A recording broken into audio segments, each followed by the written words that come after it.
नमस्ते साथियों। नियति आईएएस के इस प्लेटफॉर्म पे आपका हार्दिक अभिनंदन और स्वागत है। इससे पहले हमने हिंदी साहित्य तथा निबंध जैसे गूढ़ विषयों को आप तक उजागर किया और साथ ही में यह भी बताया कि किस तरह से हम लोगों को इस श्रृंखला में आगे बढ़ना है।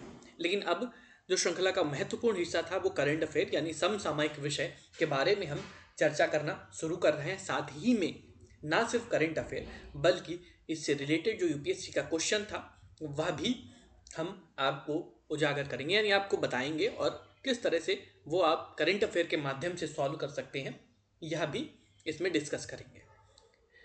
तो यूपीएससी का मकसद ना सिर्फ आपको उस जानकारी के लिए अवेयर होना है बल्कि उससे रिलेटेड जो आसपास इंफॉर्मेशन है वह भी पता हो, क्योंकि जो क्वेश्चंस पूछे जाते हैं वो अक्सर उस ये नहीं पूछा जाएगा कि कौन सी मूवी बैन हो गई, बल्कि पूछा जाएगा कि गल्फ कंट्री काउंसिल में कितने मेंबर थे, ये किस तरह की कंट्रीज हैं, उसके बारे में पूछा जाएगा। तो हाल ही में जो धुरंधर मूवी बैन हुई, गल्फ कंट्री काउंसिल के जो सऊदी अरब के अलावा जो जो कंट्रीज थे उन्होंने सबने इसको बैन कर दिया गया। तो क्यों बैन कर दिया गया? एक तो इसका जो पॉइंट है वो ये है कि हाल ही में इसराइल ने फिलिस्तीन पे आक्रमण किया, जिससे क्या हुआ कि जो फिलिस्तीन है वो क्या है, फिलिस्तीन जो है वो मुस्लिम देश है। फिलिस्तीन मुस्लिम देश है। तो हाँ, फिलिस्तीन मुस्लिम देश है। इस वजह से क्या हुआ कि जो सऊदी अरब कंट्री है ये भी मुस्लिम देश है। तो इन्होंने क्या किया, इनको खतरा हुआ कि कहीं आज इसराइल ने फिलिस्तीन पे किया है, कल को मेरे पे ना कर दें। तो इन्होंने पाकिस्तान के साथ में मिलिट्री डील साइन कर ली। तो मिलिट्री डील साइन करने के बाद पाकिस्तान के साथ में उनके मिलिट्री संबंध हो गए, डिफेंस जो रिलेशन हो गए वो बन गए। तो इस वजह से क्या हुआ, और चूंकि ये सारे देश यानी पाकिस्तान हुआ या फिर जो गल्फ कंट्रीज हुई, ये सारे धार्मिक आधार पर, याद रखना, धार्मिक आधार पर बने देश हैं। यहाँ पे लोकतंत्र नाम की जो भारतीय लोकतंत्र है, तो इनको गल्फ खाड़ी लोकतंत्र नहीं कह सकते। जब भी इन देशों को आप माइंड में सोचें तो लोकतंत्र के आधार पे ना सोचें, बल्कि धार्मिक आधार पे बसे हुए पैट्रियार्की मोनार्की के बारे में सोचें। जी हाँ, पैट्रियार्की मोनार्की क्या है? पैट्रियार्की मोनार्की क्या है?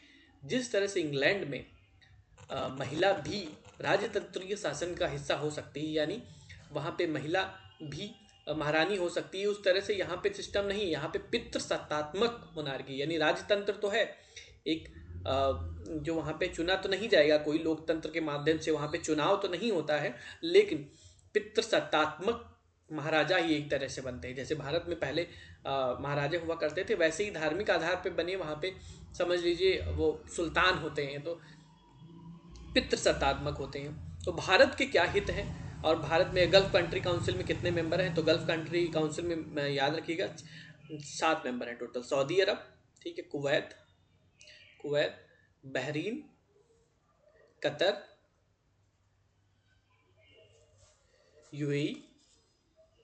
यूएई और ओमान। लास्ट में आपसे इससे रिलेटेड एक सवाल भी पूछा जाएगा, तो इन सारे देशों को अच्छे से याद कर लीजिएगा।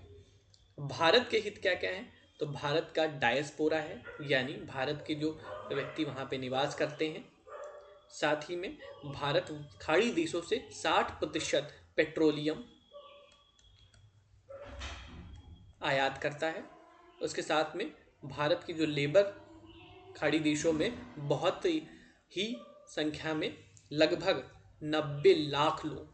जी हाँ, ये डेटा एकदम से ध्यान रखिए, कारण ये कि गल्फ कंट्री से क्वेश्चन मेंस में भी आने की संभावना है, प्रीलिम्स में भी आने की संभावना है। तो जब आप आंसर राइटिंग ले लिखते हैं और लिखते हैं कि 90 लाख लोग करीब गल्फ कंट्रीज में प्रभावित होंगे, तो आपका जो आंसर है वो प्रमाणिक लगता है और लगता है कि हाँ, इसको ये पता है कि गल्फ कंट्री में भारतीय कितने लोग रहते हैं, तो उस चीज़ की खबर है। और टेक्सटाइल मार्केट, तो भारत टेक्सटाइल मार्केट भी वहाँ पे, और साथ ही में जॉइंट मिलिट्री एक्सरसाइजेज भी होती हैं। जॉइंट मिलिट्री एक्सरसाइजेज बहुत सारी होती हैं भारत के साथ में। डिफेंस डील्स भी होती हैं, डिफेंस की डील भी होती हैं। तो ये सब भारत के जो हित हैं उससे थोड़ा बहुत प्रभावित हो सकते हैं। साथ ही में और एक चीज़ याद रखना, इंडियन मिडल ईस्ट कॉरिडोर जो भारत का मिडल ईस्ट से होके जाता है, जो कि भारत के हितों को साधने का प्रयास करता है। तो क्या ये गलत है जो अभी हाल ही में किया?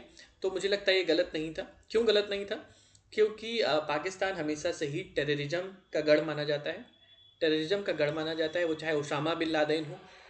न सिर्फ भारत बल्कि हाल ही में लंदन में जो पाकिस्तान के इंटीरियर मिनिस्टर थे मोहसिन नकवी, पाकिस्तान के इंटीरियर मिनिस्टर थे, इनको हाल ही में वहाँ पे इनकी गाड़ी चेक कर ली गई कि क्या बम तो नहीं लगा के आए हैं, क्योंकि इनकी ऐसी छवि है, पाकिस्तान की ऐसी छवि है, टेररिज्म का गढ़ माना जाता है, इसलिए ऐसी छवि है।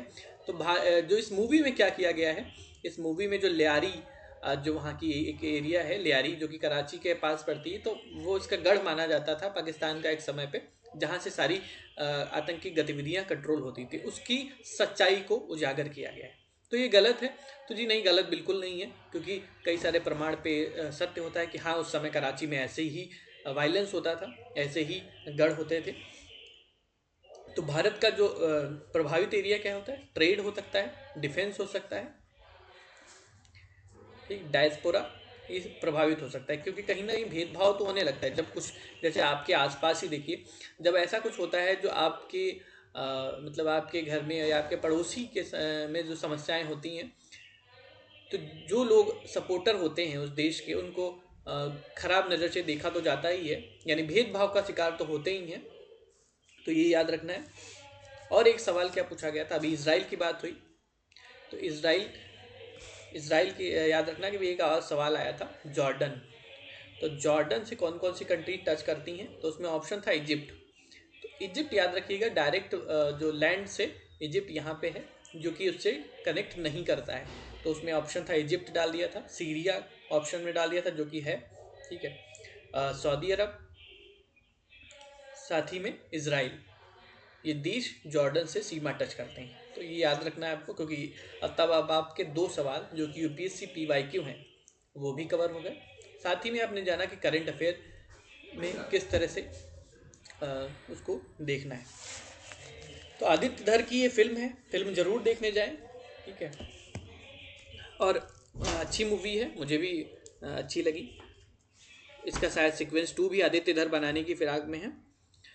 तो जो समझना था हम लोगों को, वो यूपीएससी के माध्यम से समझना था, और हमने उसको समझा कि और जब भी आप इन देशों की तरफ देखें तो धार्मिक आधार पे देखें, ना कि लोकतंत्र के आधार पे देखें, तभी आप इन देशों को अच्छे से समझ पाएंगे। और खासकर ये पेट्रोलियम, यहाँ पेट्रोलियम का उत्पाद ज़्यादा है, और भारत पेट्रोलियम 60% यहाँ से इम्पोर्ट करता है, तो ये याद रखना है।